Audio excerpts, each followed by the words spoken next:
সবচেয়ে বড় কথা হচ্ছে এই স্বাধীন বাংলাদেশে যখন যে ক্ষমতা এসেছে তখন শুধুমাত্র তার যে সুপ্রিম যে মানুষটি ছিল তাকে শ্রদ্ধা জানানো হয়েছে, বাকিদেরকে শ্রদ্ধা জানানো তো দূরের কথা বরং ছোট করা হয়েছে। আমরা বিগত আওয়ামী লীগের সময় দেখেছি বঙ্গবন্ধুকে কিংবা শেখ মুজিবুর রহমানকে বঙ্গবন্ধু থেকে শুরু করে যত বিশেষণে বিশেষায়িত করা যায় সেগুলো করা হয়েছে এবং অতিরঞ্জিত অনেক ঘটনা নিজের মন মতো করে বানানো হয়েছে, ইতিহাস সাজানো হয়েছে। অপরদিকে আমরা যদি দেখি শেরে বাংলাকে ফজলুল হক, মাওলানা আব্দুল হামিদ খান ভাসানী, হোসেন শহীদ সরওয়ার্দী, জিয়াউর রহমান থেকে শুরু করে তাজউদ্দিন আহমেদ পর্যন্ত এই মানুষগুলো যতটুকু ন্যূনতম সম্মান প্রাপ্য কিংবা ইতিহাসের যে জায়গাটুকু তারা ধারণ করে সেটুকুও তাদেরকে দেওয়া হয়নি।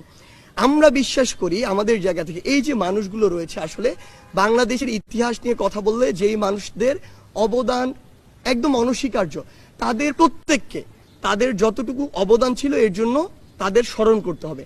কাউকে ইচ্ছাকৃতভাবে রাজনৈতিক উদ্দেশ্যে ছোট করা যাবে না।